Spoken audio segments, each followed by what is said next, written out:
덥더비를 이야기하는 다양한 시선, 우리는 답답이들입니다. 애덤 코플랜드의 AEW 입성에 대해서 어떻게 생각하느냐라고 좀 이야기를 가봐야 될 것 같아요.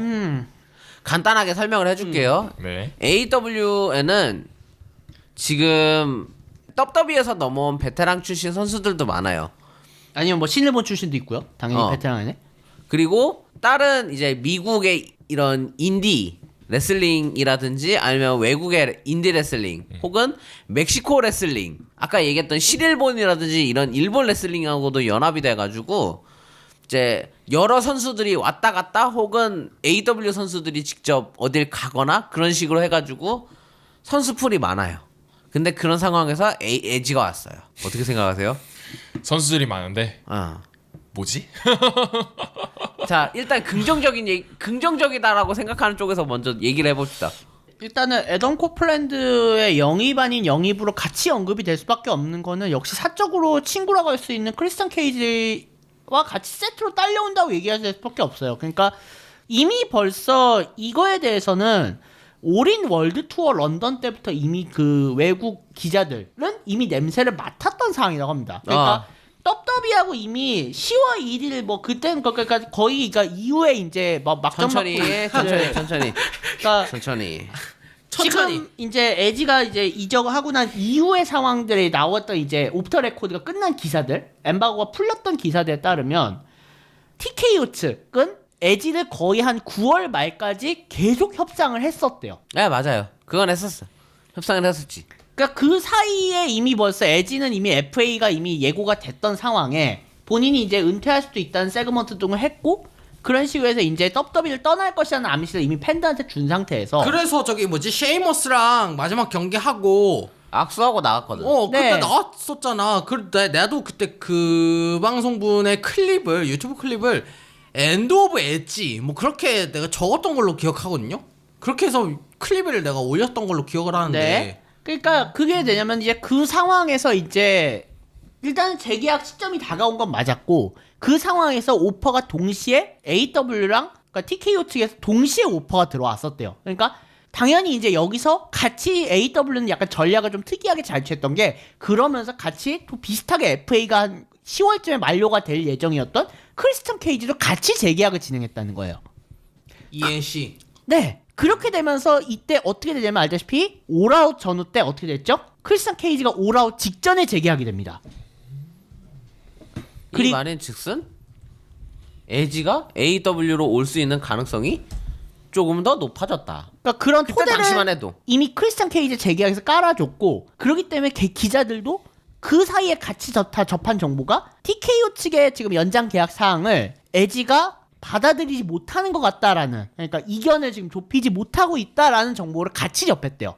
왜 우리 그 야구에서도 뭐 이해랑 대표가 우리 선수는 몇 년에 얼마를 원해요? 구단은 우리는 몇 년에 이거밖에 못 주겠다. 이게 최대치다. 옵션에서 좀 합의를 해보자. 우리는 무옵션! 이래가지고 말아먹은 대표적인 선수가 이재원이잖아. 네. 그러니까 그렇게 되면서 이제 TKO 입장에서는 약간의 딜레마가 좀 약간 생겨요. 그러니까 이 얘기는 또 다음에 또 다른 선수를 얘기하면서 또 계속 얘기가 되겠지만, 비슷하게 이제 TKO가 너무 여러 건의 계약을 하면서 에지에 대한 부분에 이견을 좁히지 못한 채로 그냥 9월 넘어서까지 그냥 흘려버립니다. 그런데도 어떻게든 일단은 TKO 입장에서는 그러니까 좀 욕심이 많긴 하지만 또 아쉬움이죠. 왜냐면 에지는 레전드예요. WWE 입장에서도. 그러니까 레전드를 대우를 안 하긴 그렇고, 그러니까 붙잡아야 하겠고, 근데 또 그렇다고 에지가 요구하는 조건을 맞춰주니 그것도 애매하고, 그러니까 또 그렇게 해서 계속 줄다리기를 했단 말이죠. 근데 결국에 9월 말까지도 그 줄다리기의 끝을 못 낸 채로 에지의 계약은 그냥 깔끔하게 9월 30일부로 종료가 됩니다.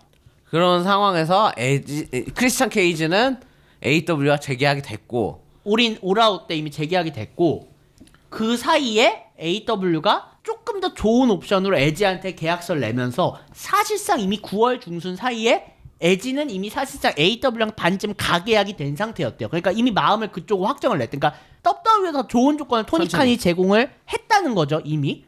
이렇게 냄새가 풍겨오는데 기자들이 그거를 안 묻냐? 묻지. 정말 눈치가 없던 떡밥이. 기자들이 그걸 어떻게 터트렸냐면 올아웃 미디어 스크럼에서 터트리고 맙니다. 기자회견에서 계속 크리스찬 케이지한테 질문을 한 거예요. 에지 온다는데 에지가 WWE 계약 거절했대요. 에지가 AW 계약 거의 반 가계약 상태라며. 아 떡밥 피스트처럼. 야 가계약이라며. 그러면서 던진 게 당신 친구 어디 있습니까? 야네 친구 어딨어? Where 야 is 내놔봐 your 좀. 근데 크리스찬의 경우에도 우리가 뭐 보통 계약이라든지 이런 걸 할 때 우리는 알고 있지. 근데 이거를 뭐 바깥에다가 유포를 하면은 이게 당장 내 이제 닥쳐올 계약에 영향이 생길 수도 있는 거고. 잘못하면 회사 간 분쟁도 생길 수 있고 특히 떡더비 회사 워낙 악지잖아요. 근데 응. 어떻게 보면은 크리스천은 좀 더 원하고 있었지 않았을까라는 생각이 드는 게 프로메탈러님이 그 인스타 사진 그거를 공유를 그 댓글로 올려주셨거든요. 크리스찬 케이지 그 4개월 전에 아, 이미 맞아요. 몇 개월 전에 한번 이제 에지가 그냥 크리스찬을 한번 방문하러 AW 경기장에 방문한 적은 있었습니다. 그게 약간 복선이었다는 의견도 있는데 모르겠어요. 그건 저도 그거는 진실은 뭐 그 둘만 알겠죠. 어느 정도. 내가 보기엔 복선보다는 그냥 진짜 단순하게 야 친구가 경기 안 된다 보러 가자 이랬을 수도 있어. 그 약간 그냥 뭐 카라 15주년이니까 아 오랜만에 만났어요 뭐 그런 느낌처럼. 오케이. 그러니까 그때도 그랬어요. 그냥 왜냐면 그때는 또 에지가 WWE에서 있는 상태였고 그냥 뭐 이미 안드라데 같은 케이스도 있으니까. 오케이 그럼 질문. 응. 에지의 몸 상태가 AEW에서 뛰어도 될 정도로 괜찮은 상태예요? 우리는 다들 기억을 하시겠지만 2020년에 에지가 돌아오기 전까지 정말 어떻게 보면은 최악의 상태, 다시는 이제 움직이지도 못할 가능성이 높다라는 그런 상황에서 이제 프로레슬링을 그만두고 2012년에 뭐 이제 명예전당 헌액 되고 되고, 뭐 은퇴했지. 그런 과정이 있었잖아요. 다들 아마 에지를 기억하신다면 아마 다들 기억을 하실 거예요. 그러고 나서 2020년 1월에 저기 그 중계진에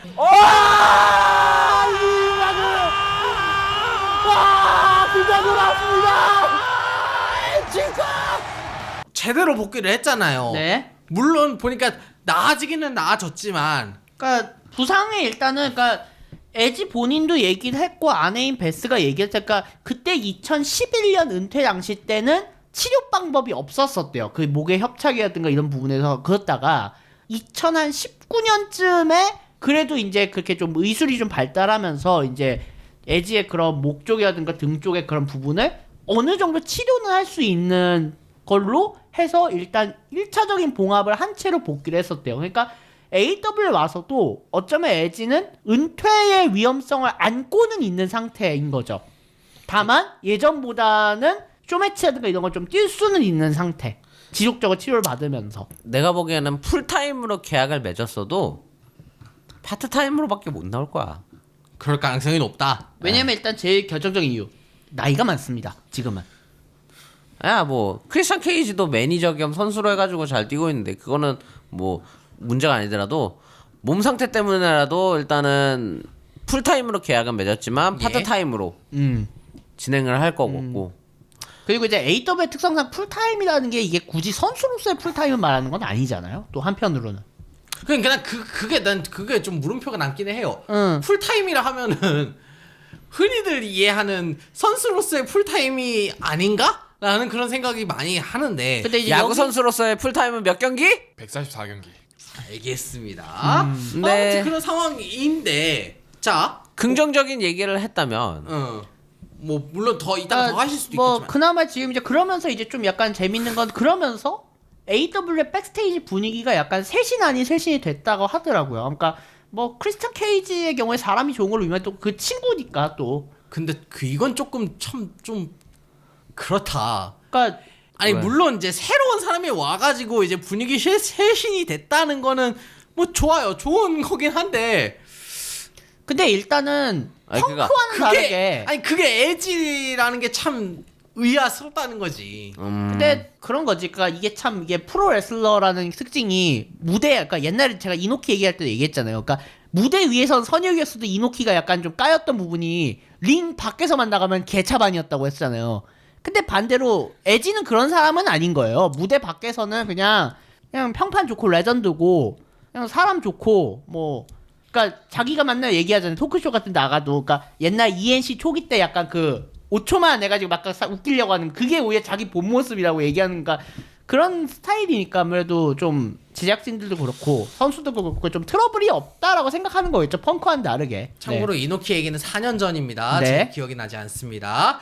자, 자 이제 문제는 문제는